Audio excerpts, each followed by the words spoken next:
자, 미국이 어제 금리를 올렸습니다. 0.75에서 1. 한국의 1.25하고는 0.25 차입니다. 한국은행이 딜레마에 빠졌습니다. 금리를 올리자니 가계부채가 한계 대출 선상에 있는 200만 명이 터져버릴 것 같고, 자영업자 대출도 문제고, 또 그렇다고 동결하자니까 한국에 들어와 있는 외국 자본이 미국이 이자가 계속 올라가는 추세이니 한국에서 돈을 빼서 자본이 급속하게 미국으로 이탈할 것 같고, 그런데 대선이 있기 때문에 한국은행은 대선 시기에 금리를 올려서 공연히 찍히기보다 올리지 않기로 대선까지는 입장을 정했을 겁니다. 그러면 다음 분기에나 논의를 할 건데요. 지금 주택대출금리가 지금까지는 일부만 5% 되었는데 이제 전체가 5%대로 가는 것이 시간 문제다 라는 이야기가 오고 있습니다. 자, 이뿐만 아닙니다. 지금 이 미국이 3%까지 올해 내년 올릴 것이다. 자, 올해 한 1.5까지 올리고 내년에 한 3번 올리고 하면 내후년 초쯤에는 3% 이상 올라갈 거다. 그러면 한국의 금리는 도대체 얼마가 될 거냐? 7%대가 넘어갈 거라고 보고 있습니다. 한국의 금리가 1% 오르면 이자 부담이 구조가 늘어나는데 과연 이걸 누가 감당할 수 있을 거냐?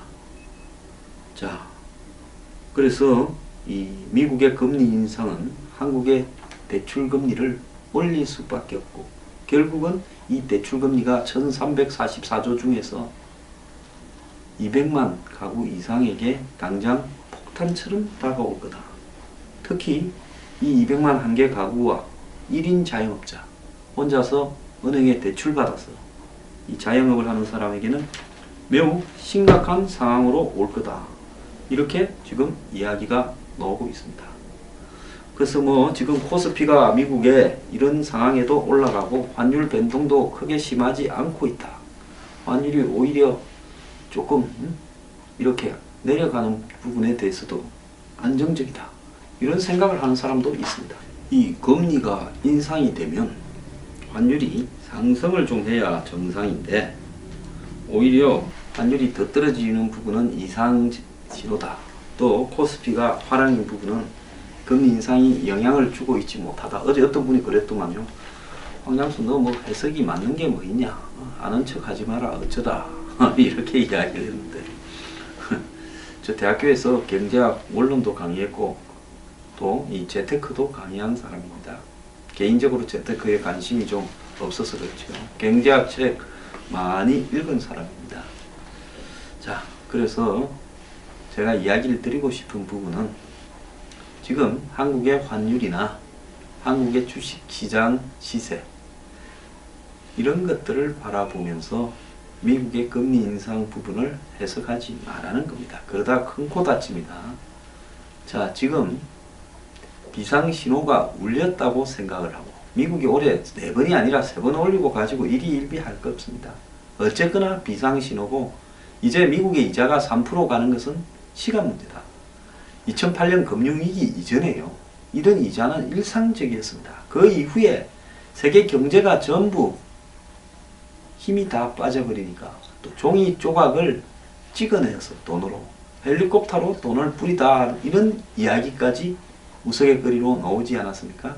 그만큼 시중에 돈을 많이 풀었는데 이제 이걸 지금 거두어 들이지 않으면 나중에 이 시중에 풀려있는 돈들이 또 사고를 치기 때문에 테이퍼링이라고 하는 양적 완화에 반대가 되는 돈을 거두어 들이는 작업이 사실상 금리 인상으로 시작이 되었고 미국이 앞으로 정부가 보유하고 있는 이 채권들, 지난번에 금융위기 이후에는 정부가 채권을 사면서 시중에 그 대신 돈을 풀었죠. 이제는 정부가 보유하고 있는 채권을 시중에 팔면서 금리를 올리면 어떻게 됩니까? 채권 가격도요 따라 올라가겠죠? 그렇지 않겠습니까? 그러니까 채권에 대한 수요가 많도록 만들어가지고 미국 정부의 채권을 팔면서 시중에 있는 돈들을 흡수하는 겁니다. 그래서 이제 그런 상황으로 돌아가고 있다는 겁니다. 그러면 이거는 뭐냐? 지금 여기서 조심해야 되겠다라고 정신 차려야 되는 겁니다. 빚 얻어서 집 살 생각은 아예 하지 마시고요. 솔직히 고금리 시대가 도달했다라고 판단을 내려야 되고, 자, 주식과 금리하고의 관계는 서로 반대 관계입니다. 금리가 높아지면 주식에 들어와 있던 돈들이 어디로 갑니까? 예, 금리를 보고 은행으로 이자로 옮겨가게 되겠죠. 그래서 주식시장도 앞으로 좀 위태로울 수 있다. 지금 호황이고 환율이 거리 안 가는데 웃기는 소리 하지 마라 그러십시오. 좀 이따가 자본 이탈이 되면 어떻게 하겠습니까? 지금 주식시장에서 갖고 있던 돈을 팔아서 그걸 달러로 바꾸지 않겠습니까? 그러면 어떻게 됩니까? 달러에 대한 수요가 많아지게 되겠죠. 그러면 어떻게 되겠습니까? 달러의 가격값이 올라가지 않겠습니까? 그렇게 되면 원화하고 달러하고의 부분에서 봤을 때 달러에 대한 수요가 많아지게 될 때 이 달러가 강세를 띌 수밖에 없는 상황이 자연스러운 거랍니다. 그런데 지금 달러가 오히려 하락했다. 주식시장이 호황이다. 그러면서 너 맞는 게 뭐냐? 신문 보고 읽지 마라. 제가 신문 보고 읽으면요 그렇게 해석을 안 하지요. 자, 지금 한 언론은 1억 넘게 빚을 내서 집을 산 게 화근이다 라는 이야기를 했는데요. 한 나 대출이라는 가명을 가진 사람은 마이너스 통장인데 1억 7,570만 원의 빚이 있는데 열심히 벌면 이 빚을 갚아 나갈 수 있을 거라 했는데 적금, 예금, 보험 다 해약해봤자 6,300만 원이라서 그래도 1억 이상의 빚이 남는 겁니다. 자, 악몽 같은 빚투성이 인생인데요. 아파트 때문에 그리 되었다는 겁니다.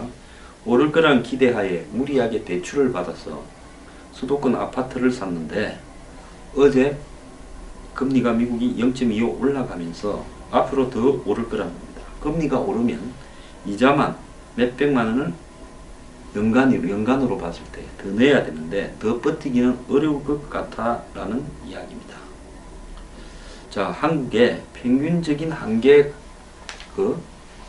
이 대출 가구에 대한 지금 가상의 인물로 나 대출이라는 사람을 설정한 겁니다. 직업은 무직자거나 자영업자. 지금 한계 대출을 받은 사람 중에서 22.7%가 무직자, 자영업자가 18.2%, 합쳐서 41%쯤 되는 사람이 무직자거나 1인 자영업자입니다. 나이는 30대거나 60대 이상. 또 사는 곳은 수도권이고 아파트가 많습니다. 대출 형태는 주택담보대출이고 상환 방법은 비거치, 즉 5년 뒤부터 갚겠다, 이런 10년 뒤부터 갚겠다가 아니라 곧바로 갚아나가는 원리금 동시상환이라는 겁니다. 이런 사람이 20%가 된다는 겁니다. 그리고 부채의 평균은 이 나대출시 부채처럼 1억 7,570만 한개 가구의 평균 부채가, 금융자산은 나대출이 가진 것처럼 6,301만원, 연평균 쓸 수 있는 소득은 4,680만원, 연평균 원리금 상환액은 5,272만원. 자, 연평균 쓸 수 있는 소득이 4천만원대인데 원리금 상환액이 5천만원 되면 적자죠. 그래서 마이너스 가구라는 겁니다. 이게 전국에 181만 한개 가구의 평균치라는 겁니다. 181만 한개 대출 가구의 평균을 내면 딱 요렇게 나온다라는 이야기입니다. 그래서 이런 사람들한테는 미국의 금리 인상이 직격탄이라는 겁니다. 가처분 소득 대비 원리금 상환액이 40%가 되고 금융부채가 금융자산보다도 훨씬 많고 이런 사람은 마이너스 가구라는 겁니다. 자, 작년에 181만 가구인데 올해 4만 가구가 더 늘었습니다. 실제 한개 가구는 이런 통계에 잡히지 않은 것까지 포함하면, 왜냐하면 여기저기서 대출을 많이 얻어가 실제로 복합적으로 해서 이렇게 대출액이 얼마다 딱 안 나오는 가구들이 있을 건데 그런 가구는 200만 가구가 훨씬 넘을 거라고 이렇게 이야기가 나오고 있습니다. 이 통계도 2016년 3월 말 통계이기 때문에 그간 1년쯤 흘렀기 때문에 지금은 이것보다 훨씬 많을 거라는 겁니다. 자, 이 가구들이 대부분이 하우스 푸어입니다. 이 말이 뭔가 하면 집을 살려다가 은행에서 대출을 많이 얻어가 막 2억 3억씩 대출을 얻어서 이렇게 주택담보대출을 하는 사람인데, 그래서 집을 사는데 들어간 은행빚 때문에 지금 살기가 어려워진 사람이라는 겁니다. 그래서 이런 가구가 빚을 감당해 가기는 거의 어려울 거다. 돈을 한 푼도 안 쓴다 하더라도요, 이 DSR이라고 분모를 가처분 소득이라고 연관하고 그 다음에 분자를 원리금 상환액으로 해서 이게 100이 넘는다면 그게 무슨 말입니까? 갚아야 될 돈이 벌어들이는 돈보다 더 많다라는 건데요. 이것은 빚쟁이 인생이죠. 그래서 국회에서 이렇게 이 스트레스 테스트라고 이 충격이 올 때마다 반응하는 부분이 얼마나 되는가, 이런 게 스트레스 테스트라는데, 금리가 1% 오를 때 4만 가구 이상이 새로 한 개 가구에 이렇게 편입이 되고, 시장 금리가 3포인트 오르고 소득이 10% 감소하는 악조건을 대입하니까 한 개 가구가 33만 2천 명이나 이렇게 늘어나더라는 겁니다. 이미 한 개 가구의 3분의 1은 대출금 상환이 사실상 불가능한 사람이라는 겁니다.